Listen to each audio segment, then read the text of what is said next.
Kumusta? Ngayon, pag-uusapan natin ang isang napakakomplikadong propesiya sa Biblia. Tungkol ito sa mga huling araw at ang kwento ay parang isang malaking paglilitis sa korte pero sa buong sansinukob. Okay, umpisahan natin sa pinakasentro ng lahat ng gulo. May isang matinding akusasyon si Satanas. Sabi niya, ang Diyos daw ay isang hindi makatarungan pinuno at ang mga batas na binigay niya imposible raw sundin. So, ang tanong ngayon, paano sasagutin ng Diyos ang ganito kabigat na paratang? Well, dahil sa akusasyong ito, magsisimula ang isang serye ng mga kaganapan na magsisilbing sagot niya sa lahat. Heto yung magiging takbo ng usapan natin para masundan natin ang buong kwento, mula sa akusasyon hanggang sa huling hatol at sa pagsisimula ng isang bagong mundo. Okay, simulan natin sa unang yugto, yung paratang na sumusubok sa mismong pagkatao at katarungan ng Diyos. Tingnan nyo, hindi lang ito simpleng paninira, para itong isang legal na kaso laban sa Diyos. Ang mga paratang, sinungaling daw ang Diyos, mamamatay tao pa nga, kasi pinaparusahan niya raw ang mga hindi makasunod sa mga imposibleng utos. At sa huli, hindi raw siya Diyos ng pag-ibig o katarungan. Pero siyempre, may sagot ang Diyos dito. At ang kanyang kontra-ebidensya? Isang grupo ng mga tapat na tagasunod, yung mga tinatawag na martir. Sila ang magpapatunay na, teka, kayang sundin ang mga utos kahit pa kamatayan ang kaharapin nila. Dito na tayo sa ikalawang yugto. Dito na magsisimulang gumulong ang mga pangyayari sa pagtunog ng ikapitong trumpeta, isang napakahalagang sandali na mababasa natin sa Aklat ng Pahayag. Yung pagtunog ng trompeta, hindi lang yan basta tunog para yung domino effect. Pagkatunog niyan, sunod-sunod na ang mangyayari at ang simula ng lahat ay ang muling pagkabuhay ng mga martir.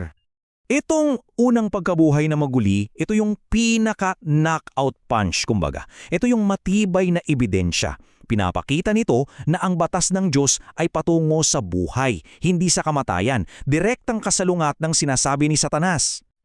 At ngayong napatunayan na ang katotohanan ng mga utos, anong susunod? Well, aayusin na ang lahat. At dito na pumapasok yung konsepto ng dakilang pagtutubos, ang malawakang paglilinis ng buong sangliliha mula sa kasalanan.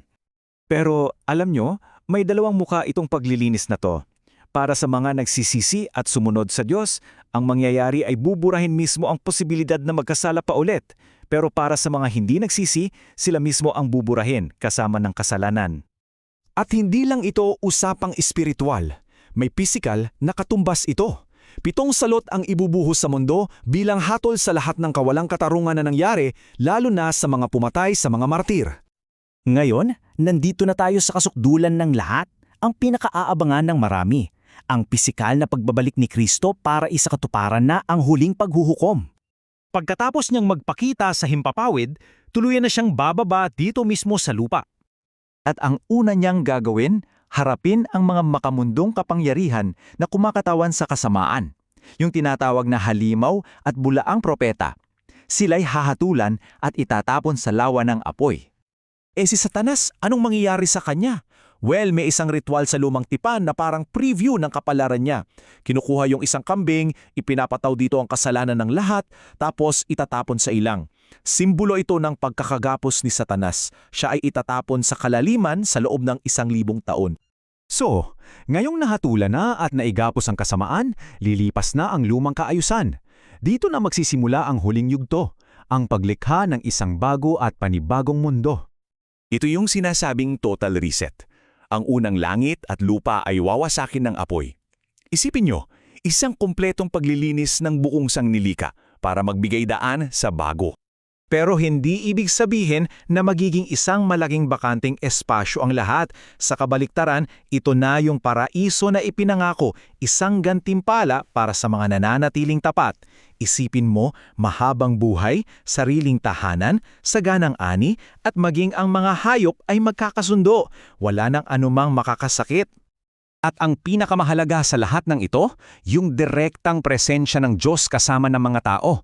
At dahil dyan, wala nang kamatayan, wala nang lungkot, wala nang pag-iyak. Lahat ng pinagmumula ng sakit at pagdurusa sa lumang mundo, wala na. Kaya sa dulo ng lahat, iiwanan tayo ng isang malalim na tanong. Ang buong cosmic na kwentong ito ba ay tungkol lang sa pagkawasak at paghuhukom o sa totoo lang itong simula ng isang perpektong pag-ibig at isang ganap na bagong panimula?